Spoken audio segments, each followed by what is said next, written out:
Bonjour, bienvenue dans cette troisième et dernière édition du Fil d'Aria TV. Je suis Samir Bouteba, prothésiste dentaire et coprésident d'Aria.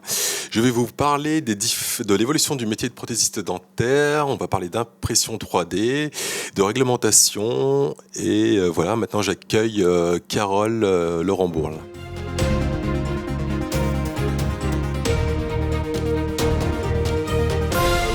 Carole, tu vas nous parler aujourd'hui des règlements européens 2017-745 dans notre profession. Tu vas nous faire des réponses aux nouvelles exigences du règlement. Oui, Samir, tout à fait. Il est vrai que toutes nos fabrications sont à l'image de notre savoir-faire, de nos valeurs, mais nos entreprises sont aussi des entités économiques évoluant dans un contexte et social et environnemental qui fait que le prothésiste a des choix déterminants à faire pour son avenir. Cette évolution technologique, bien, vous l'avez abordée à travers la digitalisation de la profession et l'évolution, disons, administrative, plus réglementaire, est souvent vécue comme une contrainte pour notre profession. C'est donc le sujet de ce jour et nous allons répondre un petit peu, regarder, essayer de connaître quelles sont toutes ces nouvelles exigences et notamment celles du règlement européen 2017-745, Samir. D'accord, très bien, merci. Donc, quelles sont les directives et règlements européens qui s'appliquent aujourd'hui ? À ce jour, c'est un règlement européen qui s'applique, mais nous allons faire un petit peu d'histoire pour comprendre la différence entre une directive et un règlement européen. Parfait. Donc une directive est un document qui a été rédigé par les instances européennes qui contient des exigences, des objectifs dans le but d'harmoniser les règles, la législation européenne. Ces directives européennes, pour être appliquées, doivent être transposées en droit français par l'Assemblée nationale et ainsi donner naissance à des décrets, à des lois. À la différence de la directive, un règlement européen s'applique directement à l'ensemble des États membres sans passer par cette transposition en droit français et par l'Assemblée nationale. Donc l'objectif, le règlement qui nous concerne est le règlement 2017-745, avec comme objectif pour les fabricants de garantir la qualité, la sécurité, la traçabilité, la transparence et la performance de nos produits. Historiquement, donc, notre profession a été soumise à cette directive européenne du fait de son code APE. Le code APE est le code qui détermine la branche de fabrication de l'entreprise. Donc, du fait qu'ils sont fabricants de dispositifs médicaux sur mesure de classe 2A, tous les laboratoires français fabricants de dispositifs médicaux sont concernés par ce règlement. Du coup, quelle est l'évolution de cette directive, pardon ? Donc, ce nouveau règlement a instauré un certain nombre de nouvelles exigences. La première d'entre elles, le premier objectif de ce règlement est donc d'instaurer un système de gestion par la qualité ou un SEMQ ou un système de management par la qualité. L'objectif d'instaurer un tel système au sein d'un laboratoire de fabricant n'est pas vraiment compliqué. C'est simplement le fabricant doit prouver qu'il est organisé afin de répondre au mieux ou de pouvoir mettre en place ces objectifs, que ces objectifs soient professionnels, qu'ils soient économiques, mais en tout cas à l'écoute et doit pouvoir répondre aussi à l'ensemble des exigences du praticien et du patient. J'ai une petite question. Et du coup, pour les praticiens qui fabriquent aussi directement au cabinet, ils ont la même obligation, je suppose, que les prothésistes. C'est tous les fabricants, aussi bien prothésistes dentaires que praticiens. Donc là, il faudrait consulter un juriste pour avoir une réponse plus claire et nette, étant donné que, vraiment, ce règlement s'impose du fait d'un code APE. Je ne pense pas que les praticiens aient un code APE de fabricants de dispositifs médicaux. Mais s'ils ont ce code APE, alors il est évident que ce règlement va s'imposer au niveau des cabinets dentaires. Très bien, merci. Et quelles sont les nouvelles exigences de fabrication de prothèses ? Donc en fait, à travers ce SMQ, à travers cette exigence, l'on doit justifier de nos bonnes pratiques de fabrication. Alors, les prothésistes dentaires n'ont pas attendu le règlement 2017-745 pour justifier de leurs bonnes pratiques de fabrication, ni même de la responsabilité qu'ils avaient vis-à-vis des patients ou vis-à-vis des praticiens. Simplement, la mise en place de ce SMQ va permettre de formaliser ces pratiques. Voilà. Donc, elles vont être formalisées au niveau de nos procédures de fabrication. Elles vont être formalisées dans l'exigence que l'on a d'utiliser des matériaux conformes avec un marquage CE. Elles vont être formalisées dans les obligations que l'on a vis-à-vis de nos collaborateurs, que ce soit en termes d'hygiène et de sécurité, vis-à-vis de nos financiers, vis-à-vis du matériel, que l'on utilise du matériel conforme. Et tout ça va donner lieu à des procédures. Par exemple, une procédure de fabrication, à des enregistrements. Par exemple, un bon de livraison est un enregistrement. Avec une traçabilité. Avec la traçabilité. Et tout ça, tous ces enregistrements vont effectivement permettre une traçabilité maîtrisée. D'accord. Et en règle. Et en règle. Tout. Ensuite, transformer l'obligation en action valorisante et sécurisante. Je pense qu'on va couper. Donc couper. Là, on a été... Non, c'est comment prouver que le DMSM... Donc, alors, comment prouver que le DMSM mis sur le marché est conforme à la prescription et ne comporte aucun risque pour la santé et l'environnement ? Voilà. Donc maintenant, le laboratoire, avec la mise en place de son SMQ, a prouvé la capacité qu'il avait à mettre en place et à s'organiser.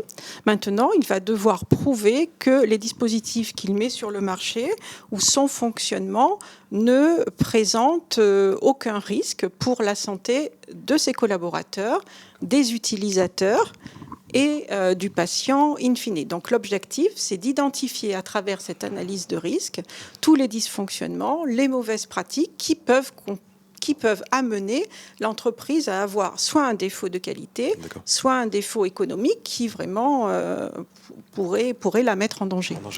Voilà. Donc là, le principe est d'identifier les risques, de les analyser et de mettre en place des actions afin d'éviter que la reproduction de ce risque ne soit un problème pour l'entreprise. Très bien, parfait. Et comment mettre en place un système d'identification et de traçabilité pour le DMSM ?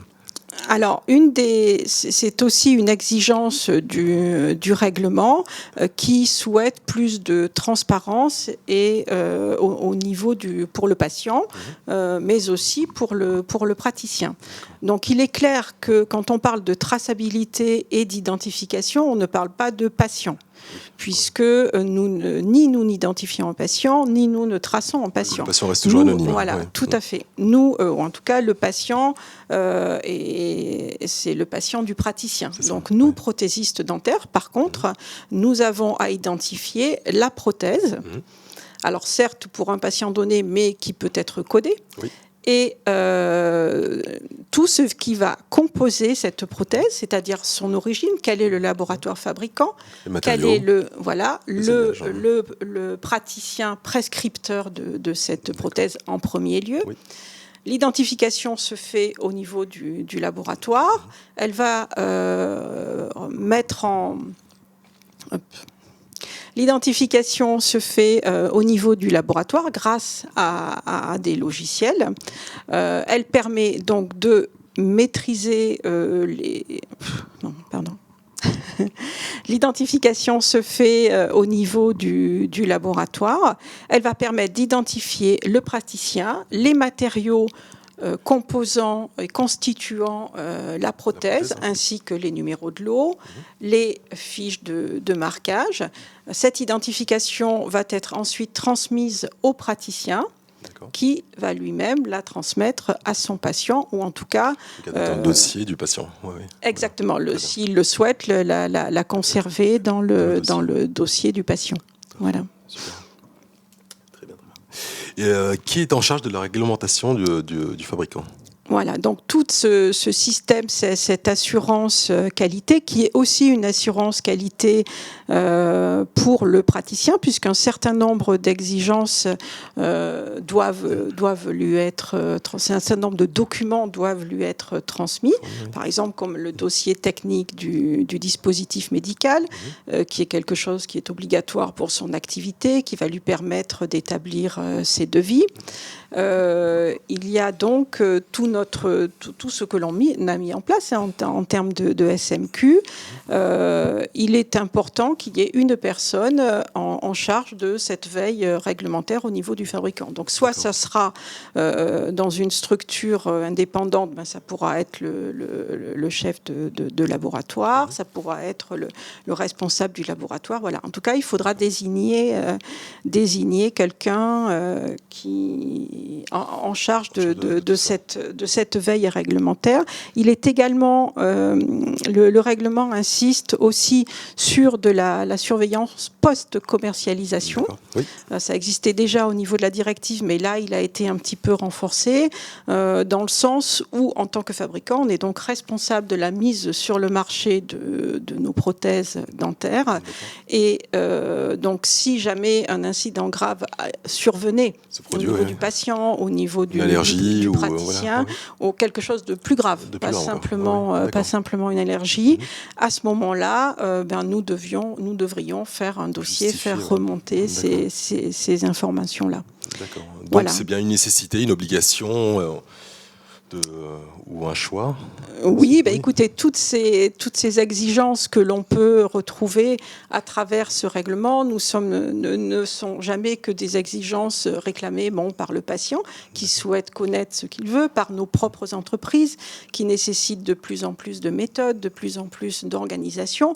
Donc ce ne sont jamais que des exigences qui doivent finalement servir à valoriser notre profession, à simplement conforter la confiance du patient, celle du praticien, en gros transformer toutes ces actions, toutes ces exigences en actions valorisantes pour le laboratoire et le fabricant que nous sommes. Voilà. Donc surtout ne pas avoir peur de tout ce règlement, mais le transformer, s'en servir de levier pour quelque chose qui finalement va être très positif pour le laboratoire. Super. J'ai une petite question, Carole. Donc, en tant que prothésiste, comment on peut faire justement ? On peut peut-être te retrouver, je pense, au salon d'Aria 2022. Oui, pour plus d'informations. Là, c'est compliqué d'aborder un sujet comme ça en quelques minutes, mais bien évidemment, je serai présente à l'Aria avec la société Odonvia, qui est donc une certification dédiée aux fabricants de prothèses dentaires. Parfait. Bon, super. Merci, on n'a plus qu'à te retrouver du 22 septembre au 1er octobre. Voilà. Du 29 septembre au 1er octobre 2022 au Salon Aria. Voilà. Merci, Carole. Très bientôt, Samir, et merci à tous. Merci.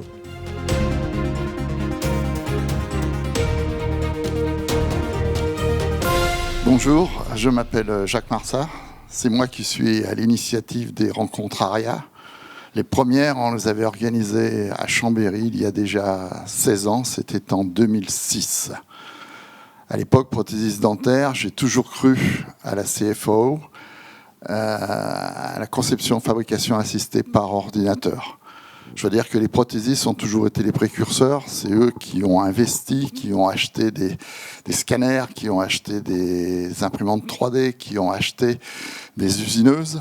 Mais il manquait un maillon à cette chaîne. Il manquait l'empreinte optique. En 2022, c'est chose faite. Maintenant, l'empreinte optique arrive dans les cabinets dentaires. Et on voit donc plus des empreintes, mais on voit des fichiers. Qu'est-ce que cela change dans les relations entre le cabinet et le laboratoire, le fait de gérer non plus une empreinte, mais un fichier numérique. Auparavant, jusqu'à maintenant, les laboratoires ont scanné un modèle en plâtre, mais maintenant, c'est un fichier qu'il faut gérer. Le prothésiste dentaire est-il devenu le partenaire du cabinet? Est-il devenu cette personne indispensable au cabinet dentaire? Et que reste-t-il de l'artisan que j'étais? Que reste-t-il de la profession de prothésiste dentaire? Économiquement également, quels sont les problèmes que cela pose en point de vue investissement pour les cabinets dentaires et pour les laboratoires? Pour débattre de tout ça, avec moi, j'ai le docteur Fortin, Thomas, j'ai Samir, prothésiste dentaire, tous les deux coprésidents d'ARIA, et j'ai Laurent Menneval, spécialiste en économie pour le dentaire, auteur de plusieurs parutions dans différentes revues du dentaire. Première question pour Thomas, qu'est-ce que ça change l'arrivée d'une empreinte optique dans un cabinet au niveau de l'organisation et au niveau des relations avec le laboratoire? Alors tout d'abord, Jacques, bravo pour la vision. Hein, dans les années 2006, c'est vrai que c'est les prothésistes dentaires qui, les premiers, ont véritablement pris en main le numérique, tout simplement parce qu'il était plus mature que pour les laboratoires, pour les cabinets dentaires. Le numérique est arrivé plus tard, avec la caméra est arrivé tard. Le Cone Beam est arrivé beaucoup plus tôt, est arrivé fin des années 90. Et c'est lui le premier qui est rentré dans les cabinets dentaires, c'est la première version numérique. Pour répondre plus précisément à ta question, en quoi le fait de manipuler un fichier qui soit DICOM, donc pour le Cone Beam, mais surtout la caméra, donc un fichier STL, qu'est-ce que ça change dans la relation laboratoire dentiste? Alors d'abord, il y a une des premières choses la raison pour laquelle les gens se sont intéressés au numérique, les laboratoires de recherche se sont intéressés au numérique, et Grenoble était un leader mondial dans ce domaine-là, avec le laboratoire TIMC dans les années 90. L'argument, c'était d'améliorer la qualité des soins, c'est-à-dire d'être plus rapide, moins invasif, plus précis. Donc une notion de qualité. C'est pas du tout l'économie qui a poussé au développement du numérique, excepté pour le Cone Beam, parce qu'à l'époque il y avait un engorgement des scanners. Donc on a développé le Cone Beam avec les Italiens parce que c'était l'accès à la mer, ce qu'on disait. Mais en tous les cas, en ce qui concerne le reste, et en particulier la caméra d'empreinte, c'était véritablement et la chirurgie guidée et allait également dans ce sens-là, c'était une amélioration de la qualité. Donc c'est un argument qualitatif, le développement du numérique au départ. Donc ça veut dire quoi? Ça veut dire un meilleur dialogue avec le prothésiste. Le fait d'utiliser une caméra pour une prise d'empreinte, ça permet d'envoyer un fichier directement au prothésiste et qui nous dise si oui ou non la prise d'empreinte est bonne, si jamais il y a des choses à reprendre. Et ça peut être fait tout de suite avant même que le patient quitte le fauteuil. Donc ça, c'est un argument massif. Il y a une autre chose qui est fait aussi, c'est sur la façon dont on va préparer les tailles. Parce qu'on sait très très bien qu'avec les nouveaux matériaux, qui ont leurs spécificités, qui sont liées au numérique, d'une part, et d'autre part à la nouvelle demande des patients, et une demande esthétique, la taille, la préparation des dents n'est pas du tout la même en fonction de différents plans de traitement et en fonction des différents matériaux qui vont être utilisés. Et donc il y a un débat sur le fauteuil, pratiquement en temps réel, entre le prothésiste et le praticien, sur la façon dont il faut préparer la dent. Et on peut modifier des préparations après avoir pris une première empreinte numérique. Donc c'est quelque chose qui se fait extrêmement vite. C'est-à-dire qu'on prend l'empreinte, c'est envoyé chez le prothésiste. Le prothésiste dit là, non, moi, il me faudra un épaulement plus large. Là, j'ai pas besoin d'enlever trop de matière. Et donc, on voit bien que l'on va aller véritablement dans le qualitatif. Et il y a un troisième dialogue qui est là un dialogue parce que le numérique, c'est un changement de paradigme dans la façon de travailler. Je vais prendre juste un seul exemple, c'est la prise d'occlusion. La séance qui est dédiée à la prise d'occlusion, pratiquement, elle a disparu aujourd'hui. En tout cas, elle est intégrée dans d'autres séances. Et donc ça, c'est dans un dialogue avec le prothésiste qui va vous dire l'occlusion, on va le faire de telle ou telle manière ou on va le faire avant. Et puis, j'ai plein d'autres exemples. Moi, je reçois des patients qui viennent de très loin parce qu'ils ont cassé leur bridge provisoire, par exemple.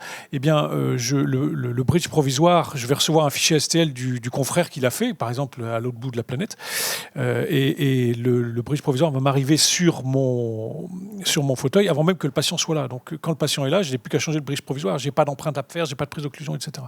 Donc le dialogue avec le prothésiste, c'est en termes qualitatifs au moment où je fais mon acte, où je prépare mes dents, et puis deux, ensuite c'est sur le changement de façon de travailler, sur les différences de paradigme entre l'analogique, ce qu'on faisait avant, et le numérique, parce que c'est vraiment une différence de travail qui est assez essentielle, et ça se fait dans un dialogue avec le prothésiste. Donc un contrôle permanent Avec une visée qualitative, indéniablement. Pour toi, Samir, arriver au laboratoire, qu'est-ce que ça change pour toi? Oui, donc pour moi, ça change pas mal de choses quand même. Vraiment une grosse précision, je trouve. Précision du numérique et puis une rapidité de réponse immédiate. Voilà, justement, le fait de pouvoir contrôler tout de suite l'empreinte, si elle est bonne, si les limites sont bonnes, si l'occlusion est bonne. Voilà, souvent, on a des erreurs d'occlusion en numérique, je trouve, et du coup, nous, ça nous permet d'appeler tout de suite le praticien et de lui dire attention, l'occlusion, on a les dents qui se chevauchent, qui s'intègrent, et l'occlusion n'est pas bonne, donc il faudrait reprendre l'occlusion pour être sûr d'avoir une prothèse ajustée comme il faut. Comme ça évite d'avoir, on va dire, des retouches importantes sur les prothèses. Mais c'est vrai, je trouve le point que Thomas a soulevé sur les provisoires, ça permet aussi vraiment d'usiner le provisoire en amont avant que le patient soit là, et ça c'est un confort, je pense, aussi bien pour le prothésiste, pour le praticien que pour le patient qui est très important. Voilà. Maintenant, je vais m'adresser à Laurent. Économiquement, le retour sur investissement pour les cabinets, pour les laboratoires, de se lancer dans ce numérique. Alors, le retour sur investissement dans une activité qui est une activité de production, que ce soit la production du dentiste ou la production du prothésiste, ce retour sur investissement, il se fait essentiellement par le gain de temps. Alors, Thomas l'a très bien expliqué, l'amélioration de la précision de son travail, la suppression d'un certain nombre d'actes, évidemment, ça lui permet de gagner du temps. Et c'est en gagnant du temps qu'il va avoir son retour sur investissement. Ce que je tiens à préciser quand même, c'est qu'au tout départ, quand on a présenté des caméras aux dentistes, ils n'ont pas vu cet aspect-là. Ils ont vu uniquement un achat qui était relativement important pour faciliter le travail de leurs prothésistes. En fait, ce sont eux les principaux bénéficiaires de ce gain de temps. Et c'est les études que j'ai faites sur certains cabinets le montrent très clairement. Il y a un vrai retour sur investissement à partir du moment où on utilise d'une manière systématique, évidemment, l'empreinte optique. Pour le laboratoire, c'est un petit peu différent, c'est moins sensible. L'investissement est un petit peu moins important puisque c'est essentiellement un investissement logiciel et éventuellement une imprimante pour réaliser les modèles. Le retour sur investissement passe par ce qu'a dit Samir, c'est-à-dire par une diminution de la non-qualité. C'est-à-dire que le fait d'avoir beaucoup moins de refaits, évidemment, ça a un impact économique sur le laboratoire. Et la véritable clé du retour sur investissement, c'est la facturation. Est-ce qu'on doit facturer les modèles parce qu'on les imprime? Est-ce qu'on doit compter un forfait pour la prise en charge de cette empreinte optique? Ou à l'inverse, est-ce qu'on doit baisser le prix de certaines prothèses parce qu'elles sont réalisées plus rapidement? Alors ça, il n'y a pas une réponse unique, ça dépend de la facturation de chaque laboratoire et de sa stratégie commerciale. Mais c'est un point à prendre en considération parce qu'effectivement, il y a beaucoup de laboratoires. Pour discuter avec beaucoup de dirigeants de laboratoires, il y en a beaucoup d'entre eux qui tournent autour de ces problématiques-là, notamment cette fameuse facturation. Est-ce qu'on doit facturer les modèles imprimés? C'est vrai que je reprends la parole, mais pour l'investissement est quand même assez lourd, je trouve, pour les laboratoires, entre l'impression, l'imprimante 3D, les usineuses, les scanners, il y a quand même un coût qu'il ne faut pas négliger, je pense. Mais, alors, aujourd'hui, effectivement, il y a une mise en place qui est relativement importante. À terme, cette mise en place, elle diminuera pour une raison très simple, c'est que tu n'auras plus besoin de scanner, puisque tu recevras des empreintes optiques. Donc l'investissement propre du scanner diminuera en fait. D'accord, c'est pas faux. Maintenant, j'aurai encore une question à Samir, le prothésiste. Que reste-t-il de l'artisanat? Est-ce qu'on ne va pas vers des dents standards? Est-ce que la part du prothésiste, la création, la personnalisation de la dent, est-ce que ça existe encore? Je pense qu'on aura toujours besoin du côté artistique de la profession, de monter une centrale avec des effets de transparence, des opalescents. Il y aura toujours une demande là-dessus, vraiment le côté esthétique. Mais c'est vrai qu'on a tendance aussi à partir vraiment sur pour tout ce qui est postérieur, avec le RAC 0 qui est rentré en vigueur depuis peu de temps. C'est quand même pas très simple. Je sais pas, mais je pense qu'il y a quand même une place. On essaie de se démarquer quand même pour faire du qualitatif et artistique. Et puis voilà. Donc encore une petite touche personnelle oui, on essaye, à apporter dans la réalisation d'une prothèse. Il nous reste un petit peu de temps. Thomas, tu as quelque chose à rajouter concernant ce qui vient d'être dit? Non, moi je suis tout à fait d'accord avec l'analyse économique qui en a été fait. Après, sur la touche personnelle, non, moi je pense pas que l'artisan va disparaître. C'est pas parce que vous dessinez sur un écran d'ordinateur que votre dent sera forcément la même que celle qu'aurait fait votre voisin. Je pense qu'il y a quand même une part encore de subjectivité et d'artisanat. Mais de toute façon, déjà, quand vous travaillez en analogique, vous aviez déjà des moules qui étaient préfabriqués que vous achetiez dans l'industrie. Mais là, c'est pareil. Je pense que la part artistique sera toujours la même et la qualité de la finition sera toujours la même. Je pense qu'il y a tout un tas comme pour nous, il y avait tout un tas de choses qui étaient assez désagréables à faire. J'imagine que couler du plâtre, c'est pas très excitant, c'est pas la partie noble de la prothèse. Mais vous allez plus vous concentrer sur la partie la plus noble de la prothèse, c'est-à-dire la finition, la conception, le raisonnement. Et finalement, le numérique, à mon sens, c'est un plus et ça va permettre beaucoup plus de créativité. Je suis pas sûr que la coulée du plâtre soit très créative, en fait. Maintenant, j'aurais encore une question pour Laurent. Y a-t-il une taille de laboratoire pour accueillir cette révolution numérique? Alors, j'avais fait il y a 2-3 ans un article sur le laboratoire idéal. Je tiens déjà à préciser que l'idéal des uns n'est pas forcément l'idéal des autres. Donc vous avez certains dirigeants de laboratoires qui s'épanouissent dans des grosses structures. Et à l'inverse, vous avez encore des artisans, comme tu décrivais tout à l'heure, qui ont envie de travailler seuls ou avec un comité réduit. Pour répondre plus particulièrement à ta question, effectivement, ce qu'on appellerait la taille critique ou la taille minimale à avoir pour répondre aux contraintes actuelles, cette taille, évidemment, elle augmente. Elle augmente parce qu'aujourd'hui, il y a une diversité de prothèses qui est bien plus importante que par le passé. Et puis, comme on l'a dit, il y a des investissements en CFAO à faire qui n'étaient pas le cas avant. Avant, avec quelques milliers d'euros, on réalisait un laboratoire. Aujourd'hui, le ticket d'entrée pour partir de zéro, il est plutôt aux alentours de 100 ou 200 000 euros. Donc, ça nécessite effectivement, pour absorber ces charges nouvelles, d'avoir une structure, de viser une structure un peu plus importante. Je dirais aujourd'hui, il faut au minimum une dizaine de personnes. Par contre, au-delà de cette taille, on ne fait que démultiplier les postes, en fait. C'est-à-dire qu'on va démultiplier les postes de travail des salariés et on va aussi démultiplier les machines. Les grosses machines de CFAO, les grosses usineuses, les grosses imprimantes n'ont pas forcément un intérêt économique bien plus important que les petites. Et très souvent, les industriels ou les prothésistes préfèrent juxtaposer des machines plus petites que d'avoir une seule grosse machine pour faire le travail. Donc tout ça, ça veut dire que le gain qui peut être lié à l'augmentation de la structure, on va dire par l'effet de travail à la chaîne, il est relativement limité. Et encore une fois, les grosses machines n'ont pas des performances économiques plus intéressantes que les petites. Donc moi, dans l'analyse que j'en fais, les laboratoires les plus performants aujourd'hui, ils se situent plutôt aux alentours d'une quinzaine de personnes. Alors ça leur permet d'être à la fois d'avoir la puissance de feu nécessaire pour investir, ça leur permet aussi de garder de la souplesse, d'avoir de la réactivité que n'ont pas forcément les grosses structures. Ils s'affranchissent en plus de toutes les difficultés qu'ils n'aiment pas. Tu as été dirigeant de laboratoire, la gestion du personnel, c'est pas forcément les choses que vous préférez, dans lesquelles vous êtes les plus à l'aise. Donc tout ça, c'est nettement moins contraignant dans une structure d'une quinzaine de personnes.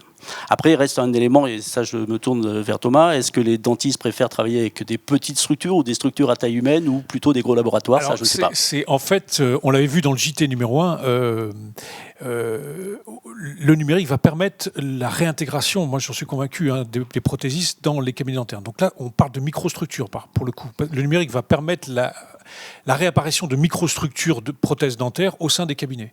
Où là, la taille critique, c'est 1 ou 2, pas plus, parce qu'ils outsourcent beaucoup avec les nouveaux centres d'usinage. Donc là, c'est un autre débat. Après, donc moi, je travaille comme ça. Donc j'ai pas vraiment d'opinion de savoir si je préfère travailler dans un labo où il y a 500 personnes ou 10. Maintenant, comme ça, intuitivement, j'aurais plutôt tendance à dire, parce que par exemple, je connais un prothésiste sur Saint-Étienne avec qui je travaille pas mal par le biais de la fac, où j'ai travaillé pas mal avant de réintégrer le prothésiste. J'ai plutôt tendance à dire qu'un labo de 10 personnes, c'est plus sympa qu'un labo de 500 personnes. Et va-t-on vers un retour du prothésiste au sein du cabinet. C'est un peu, oui, c'est ça. J'ai déjà donné une partie de la réponse. Est-ce qu'il faut systématiser ça? J'en sais rien, mais en tous les cas, on l'avait vu dans JT Morin qu'il y a quand même beaucoup d'avantages à ce que le prothésiste revienne au sein du cabinet. Alors forcément, s'il est dans le cabinet, il va outsourcer beaucoup de choses. On ne parle plus d'achat d'usineuses, etc. Parce que là, les investissements sont colossaux pour le coup. C'est juste pour faire du design, le prothésiste, au sein du cabinet, ou aussi bien pour... La conception, puis la finition. La finition aussi. Oui, et puis par contre, il y a un rapport avec le patient qui, là, devient étroit. C'est-à-dire qu'il y a une vraie discussion, la prise de teinte, mais pas que ça, la forme. On sait très bien que la façon dont le visage s'anime, ça implique telle ou telle forme de dents, et ça change tout. Pour nous, praticiens, c'est sûr. J'ai pas fait d'études spécifiques là-dessus, mais c'est certain que le retour satisfaction de patient, l'indice satisfaction de patient augmente, on le voit bien. La rapidité d'exécution, parce que si elle a la moindre retouche, elle peut être faite tout de suite. Donc ça, c'est un atout majeur. Mais par contre, là, on parle de petites structures dans les cabinets dentaires. On ne peut pas mettre 400 mètres carrés avec des machines qui vibrent, qui pèsent 3 tonnes. Ça, c'est pas possible. L'apport du prothésiste est là Indéniable. Pour la qualité. Indéniable. Moi, j'en ai réintégré un, je ne ferai pas marcher en arrière. D'accord. Alors, moi, je vais intervenir juste sur le point de vue économique. Je comprends tout à fait ce que tu dis. Effectivement, je pense qu'effectivement, l'apport du prothésiste est indéniable dans le cabinet. D'ailleurs, les prothésistes sont demandeurs aussi. Je crois que les prothésistes souhaitent effectivement intervenir davantage dans les cabinets. Est-ce qu'il faut l'inclure dans le cabinet ou le garder dans une structure à proximité? Bon, on ne va pas rentrer dans le débat. Je pense que d'un point de vue économique, c'est pas forcément la solution optimale, mais ça, c'est un autre aspect. C'est pas la solution optimale, c'est-à-dire de le réintégrer dans le cabinet? De le réintégrer dans le cabinet. Est-ce que tu as suffisamment d'activités pour l'alimenter? Non, mais alors du coup, ça va à un autre débat, c'est que ça augmente la taille des cabinets dentaires. Ça va de pair avec l'augmentation des tailles des cabinets dentaires, parce que nous aussi, on a des investissements qui commencent à être un petit peu lourds, et puis on met en place des routines qui sont liés au numérique, qui font qu'on a un peu plus de personnel, on a des investissements qui sont plus importants. Si on veut faire venir un prothésiste, ça veut dire avoir de l'espace en plus, l'espace de travail en plus. Non, ça change en fait toute l'économie du dentaire, et pas que les prothésistes, également les dentistes. Ouais, la question, c'est est-ce que le prothésiste est salarié du cabinet, ou est-ce qu'il est indépendant et il travaille au sein du cabinet dentaire? Les deux sont envisageables. Moi, dans notre cas, le laboratoire Smile Design est à son propre compte. Nous, on a une relation classique, mais c'est juste qu'il est dans nos locaux, c'est tout. Il loue des mètres carrés chez nous, c'est tout. Mais il est indépendant. On arrive au terme de ce débat, ce qui était fort intéressant. Je note que c'est surtout l'apport du numérique amène beaucoup en qualité, ça amène un confort de travail qui est indéniable. Économiquement, merci Laurent de nous avoir apporté un peu d'éclairage là-dessus. Je vous remercie beaucoup. Je remercie Thomas, Samir et Laurent. Et à bientôt. Pour cette dernière séquence du fil d'Aria, je vous emmène chez la société Creos qui va vous parler de différentes imprimantes pour différents types de travaux.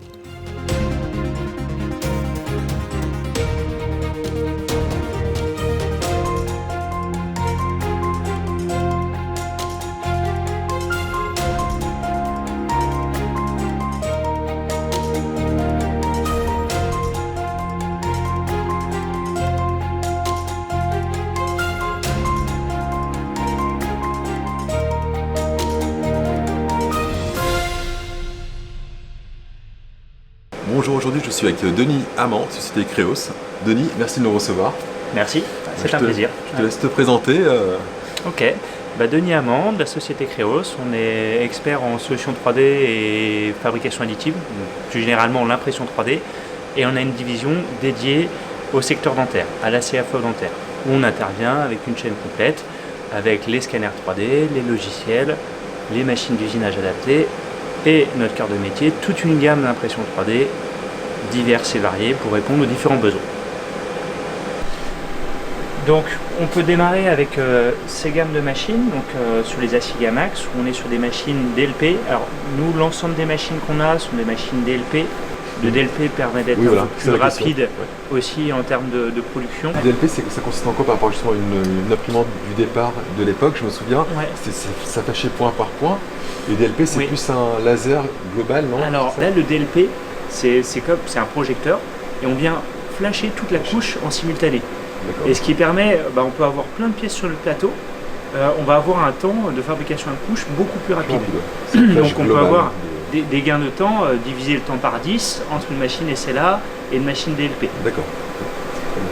De plus aussi, même en termes de qualité aussi de fabrication, on va pouvoir gagner, parce qu'entre du SLA, on va avoir la taille, le spot laser et le DLP, on va permettre d'avoir une résolution plus importante sur du DLP. Et si on vient un peu plus sur le choix va vraiment se faire par rapport à la capacité de production. Parce que si on prend sur cette machine, justement, là c'est le volume de production qu'on va avoir sur cette machine. Donc on est sur une petite machine de bureau, toute petite, compacte, qui imprime très vite. L'intérêt par contre qu'on peut avoir une petite machine, c'est aussi la souplesse pour le changement de matériaux. Quand on a une toute petite imprimante, l'engagement en matière va être aussi plus faible. Donc on a tout intérêt à mettre des matières spécifiques pour des guides ou autres dans des machines de ce type-là. Dans des petits bacs, c'est ça. Parce qu'on va avoir des petits bacs. Alors là justement on a un exemple. C'est des petits bacs comme ça, et en fait on va mettre en résine, on va mettre aux alentours de 200-300 grammes de résine. Donc on n'est pas obligé d'en mettre beaucoup parce que la machine est toute petite.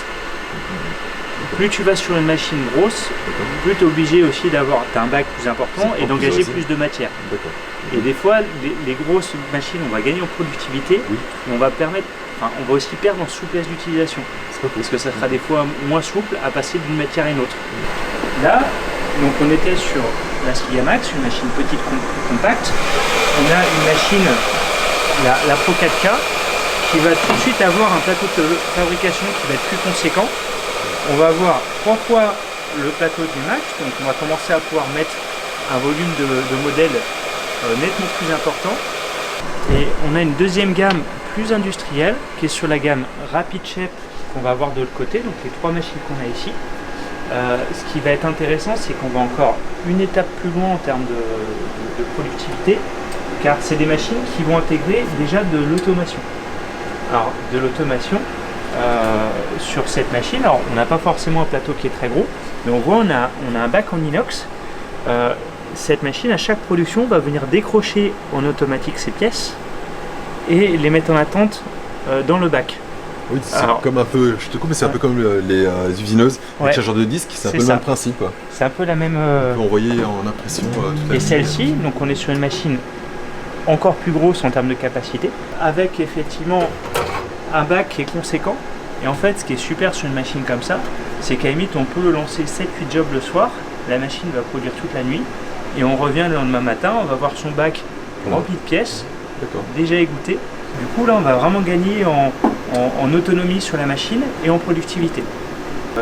L'impression 3D sur les machines de résine et notamment dans le dentaire, on a tous les prix. On peut avoir effectivement des machines qui démarrent à 200, 300, 400, 500 euros, même qu'on peut trouver sur internet. Là, on commence à avoir une machine DLP avec un très gros plateau, parce qu'on va avoir un plateau qui fait 330 mm par 200. Donc ça commence à faire une dimension importante. Donc là on voit le bac, la résine, là on a notre bac. On va avoir directement derrière les bacs, les pièces sont découpées, donc on voit la lame qui est juste ici. Oui, qui vient racler. Qui vient racler, et ça met tous nos modèles en attente ici, donc on peut remplir le bac, donc on voit qu'on a quand même un volume conséquent. Et l'intérêt de cette machine, c'est que là elle est en configuration standalone, on va dire pour produire à la limite en autonomie, mais cette machine on peut déconnecter toute l'arrière, on peut la connecter sur une ligne automatisée, on peut mettre 5 machines comme ça sur une ligne automatisée avec un convoyeur, ça sort les modèles, ça les met dans une centrifugeuse, et sur une ligne comme ça on est capable de sortir 6000 modèles par jour. D'accord. Donc ça permet de montrer un peu les capacités de production. On va à la fois de la toute petite machine de laboratoire avec un tout petit plateau, donc vraiment avec quelques besoins, jusqu'à de la production de masse pour le domaine dentaire. Donc ce qui est intéressant sur les gammes de machines qu'on propose, on est sur des machines ouvertes. L'ouverture nous permet de travailler avec plein de fournisseurs de matières, parce que toutes les résines ne se valent pas. Et on va avoir des fois certains fabricants qui vont être plus performants sur telle ou telle matière. Et en fait, cette souplesse va permettre d'aller chercher les meilleurs matériaux chez chaque fabricant. Et selon les applications à limite recherchées derrière. Donc là, on a un exemple d'application d'un peu tout ce qui se fait aujourd'hui dans le domaine dentaire. Les modèles avec die effectivement évidé, des modèles orthodontiques. Donc là on voit un modèle justement qui a été thermoformé. Oui. Les PEI. On a de la prothèse provisoire. Maintenant on arrive aussi même à faire de la prothèse définitive qui tient jusqu'à entre 5 et 10 ans en bouche. Ah oui. Parce qu'on a des résines qui vont être chargées, qui vont être très résistantes. Des complets, ça c'est vraiment en plein essor. Donc on voit justement le complet avec les accroches, des crochets et avec les dents montées, donc à différentes étapes. Du calcinable pour la fixe et de la mobile, des guides et des gouttières. Donc là on voit un peu l'ensemble du champ des applications. Et c'est là que c'est hyper important, autant pour le modèle, il n'y a pas de contrainte, on peut utiliser n'importe quelle imprimante 3D. Dès qu'on arrive sur le dispositif médical, il faut utiliser un process certifié. Un process certifié, il faut que la matière soit validée sur votre machine et utiliser le post-traitement adapté pour répondre à la norme. Donc là, on est dans notre pièce de post-traitement parce qu'effectivement, après les machines résine, on est obligé de faire un nettoyage. Donc déjà parce que quand on imprime les pièces, il reste de la résine liquide dessus, donc il faut les nettoyer. Donc on utilise en général de l'alcool isopropylique. Maintenant, on a aussi des nouvelles matières qui sont en train d'arriver, notamment on travaille avec Loctite qui a développé des nettoyants qui sont moins toxiques, avec moins d'odeur que l'alcool et qui sont plus écologiques. Ça sent fort. Hein. Ouais, qui répondent plus aux normes HSE parce que l'alcool, effectivement, on est sur des produits, donc là on a une hotte, parce qu'effectivement, qu'il y a pas mal de vapeur, quand on utilise leurs produits, on a moins de contraintes par rapport à ça. Ce qu'on peut voir, c'est qu'on peut avoir différents systèmes pour le nettoyage. On peut avoir le basique nettoyeur ultrason. Là, on a des systèmes aussi avec double bac agitateur magnétique. On a le même aussi avec des dimensions plus importantes. Donc là, c'est pareil, on est sur un double bac avec agitateur magnétique, avec une remontée en automatique, mais là avec des conditionnements plus importants. Donc là on est sur la première étape, c'est le nettoyage. Donc en général on passe toujours par deux bacs, un bac de pré-rinçage et un bac de rinçage. Ça dégrossit le premier, ça dégrossit. Deuxième, et le deuxième effectivement ça permet, on nettoie dans un solvant ou un produit propre pour que la pièce soit vraiment propre. Et après la deuxième phase c'est la post-polymérisation. Là, on a différents types de flasheurs, à la fois de petite taille ou sur des dispositifs comme ça avec des tailles plus importantes. Donc là ça va dépendre un peu du volume de sortie qu'on va avoir. On a aussi des dispositifs qu'on a à côté qui vont être un petit peu plus complexes, mais par exemple qui intègrent une pompe à vide. Donc quand on va polymériser nos éléments, on va faire le vide. D'accord. Parce qu'en fait il faut savoir que l'oxygène de l'air inhibe un peu la réaction de polymérisation.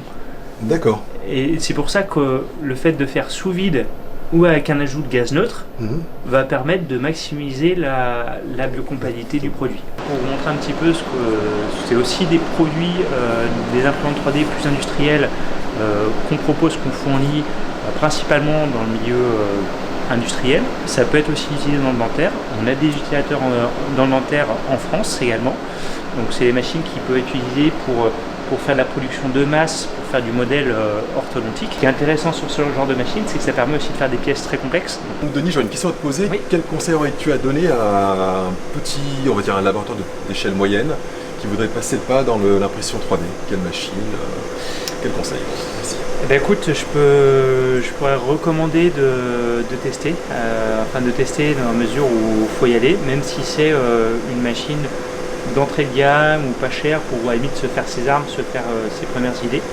Parce que c'est aussi comme ça qu'on commence à comprendre les possibilités de l'impression 3D. À la limite, ce qu'on peut recommander, c'est si on peut démarrer avec une petite machine. On a des machines comme celle-ci, la Sigamax, qui sont parfaitement adaptées. Et ce qui est important, c'est d'avoir une machine ouverte. Sur l'utilisation, si on veut faire que des modèles, ça peut être une machine basique. Si on va les faire sur du dispositif médicaux, donc ça c'est une machine certifiée pour pouvoir respecter le protocole et aller sur une machine ouverte. Donc il y en a plusieurs sur le marché et qui vous permettra d'avoir un accès et un nombre de possibilités qui soit aussi important. Merci beaucoup. Ok, et super, Voilà. merci. J'espère que ces vidéos chez Creos vous ont plu, vous ont aidé dans votre choix d'imprimante. Voilà, je tenais à remercier Carole Larambourle, Thomas Fortin, Jacques Marsat et Laurent Manval pour leur présentation. Voilà, et j'espère vous retrouver au salon du 29 septembre au 1er octobre 2022. Voilà, merci beaucoup.